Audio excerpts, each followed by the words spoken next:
we're here decorating our holiday Christmas tree this year with our Winterns for 2008, Sam and Des. And for the last video of the Design Sponge video series, I thought it would be really fun to do a sort of holiday themed video. So we're going to be doing a craft project. We're going to be making these yarn garlands, and we're also going to be making a really delicious winter treat called holiday bark. So we're going to get things started with the cooking. So let's head to the kitchen, but let's put one last touch on the tree. These are High School Musical candy canes we found at the Rite Aid this morning. So we can't teach you how to make these, but they're perfect for the holiday season. So let's cook. The first thing we're going to start with is winter bark. It's a recipe from marthastewart.com. It's one of my favorites, and I'm hoping that it might be one of your favorites. It's a really great thing to make sort of last minute if you're sitting around the house before Christmas and need some last minute gifts for neighbors or just want to make something for the rest of the family. It's super easy. All you need is 12 ounces of bittersweet chocolate. I'm using Ghirardelli. You're going to need some parchment paper for the pan. I really love this kind. It's an unbleached parchment paper. It's eco-friendly and I think it's recycled. I just got it at freshstruck.com, but you can get it at most regular grocery stores. And then you're going to need a stick or maybe even like a toothpick, and you're going to need that to swirl around the chocolates at the end. So that's the third thing you'll need. And then you're going to need about a box of peppermint candy canes. You can use as much as you want after you cut it up. And 8 ounces of white chocolate. So the first thing you're going to want to do is start cutting up your white chocolate.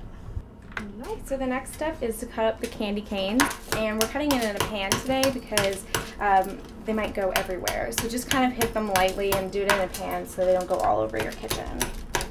Okay, now that we've got the white chocolate cut up into pieces, we cut up the peppermint sticks, and one last thing we did before using the peppermint sticks is we actually dumped everything we cut into a colander and then just drained out the little fine bits because you don't want all that peppermint powder mixing into the chocolates. It's going to make it look kind of dusty. And then you just want to dump your white chocolate in. And now we're just going to wait for the chocolate to melt. Okay, so this is sort of the consistency you want. You don't want any big gloppy pieces left over. You just want it to be pretty smooth. So now we're going to melt the bittersweet chocolate. We bought it already cut up, but if you have bars of it, you can just cut it up now. Okay, so now we've put the peppermint bits into the chocolate, and we're going to pour this onto a parchment-lined, just regular cookie sheet. I'm using one with pretty steep sides, so just in case things spill over a little bit, it's safe to have high sides. So I'm just going to dump this in directly onto the parchment paper. Alright, the next step is the white chocolate. So you've got that. You're just going to take little spoonfuls and spread them out all over the white chocolate. It doesn't matter if they're messy or if they're neat because you're going to spread them around anyway. So now we're ready to make our bark pretty, and all we need is some kind of elongated stick, whether it be a chopstick, a butter knife, or some kind of toothpick, and you just have fun swirling it around in whatever shapes are most appealing to you. I'm a fan of the swirl. Maybe like a heart. Alright, and now that you're done, all you're going to do is you're going to take this whole pan and stick it in the refrigerator for like an hour to 2 hours. I actually left mine overnight when I tried it, and it was perfect for baking. So if you've got overnight to do that, awesome. If not, just stick it in there for a few hours. And you can just stick it in uncovered. You don't need to cover it with plastic or anything. Okay, so our next project is a little craft project for the holidays. We thought it would be fun to work with Des on something that would be textiles based, since we have at least one Savannah textile student with us. So we're going to make something that's going to be really unique and handmade for your Christmas tree. It's easy to do while you're sitting down with family, and Des is going to show us, and even if you're not a knitting person like me, you can make it happen. So what we're going to be doing is making finger garland, and what all you need are your hands and a ball of yarn, any kind of fiber, any kind of weight. Obviously the thicker your yarn, the thicker the garland's going to be, so keep that in mind. And you want to remember, when you're starting out a yarn project, you always want to pull from the middle of your ball because that will reduce tangles and unhappy thoughts and feelings. So if you're right-handed, you're going to want to tie on your left hand and vice versa. So what we're going to start to do is tie a really simple knot around our thumb just to stabilize the yarn so it doesn't go all over the place when we're starting. And don't make it too tight because we're just going to take it off in like 10 seconds. And then we're just going to basically weave across our 4 fingers. So we're going to start by going over the index finger, under the middle finger, over your ring finger, under the pinky, and then just back around, weaving through. And we're back at the index finger. And then after we get back to the index finger, we're gonna want to go around twice, or excuse me, one more time. So just kind of weave in so you have 2 lines of yarn on your fingers. So repeating what we did the first time. Exactly. All right. And Or so- remedial nurse like me. Exactly. And so what we're gonna do is take our bottom row of yarn and pull it over our fingers and on top of that first row of yarn.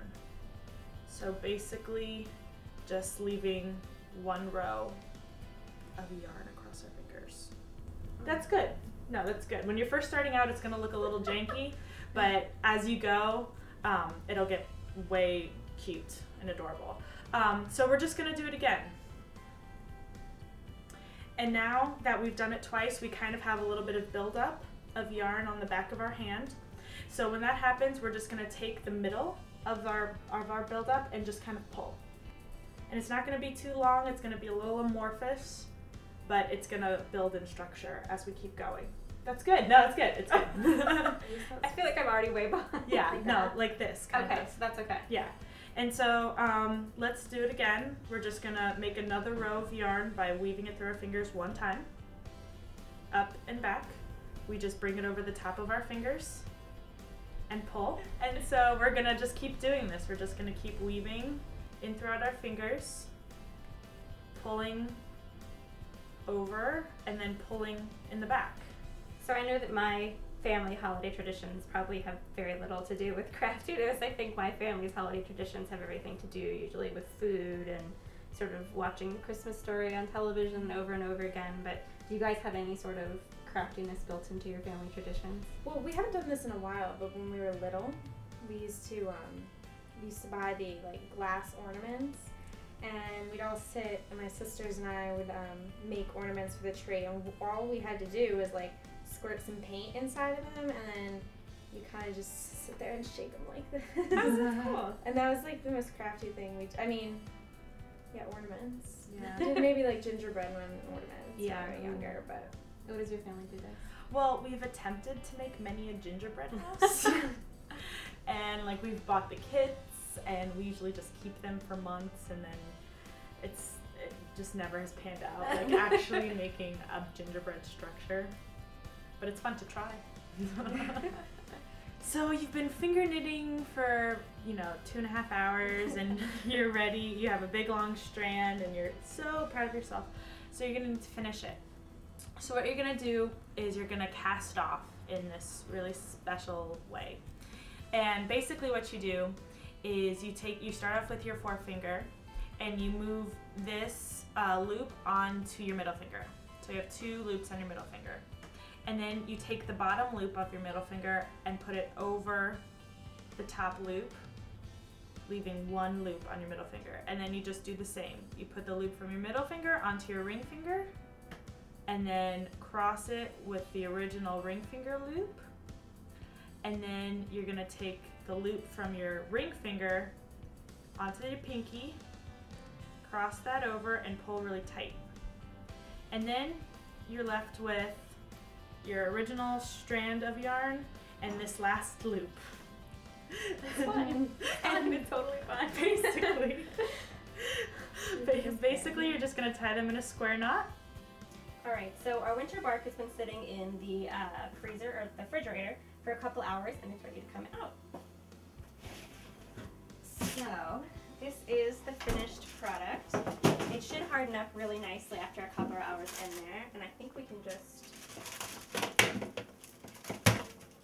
All right. So from everybody at Design Sponge, happy holidays. And Happy New Year! We all hope you have a wonderful holiday and a very safe new year, and we'll see you in 2009. my mouth was full.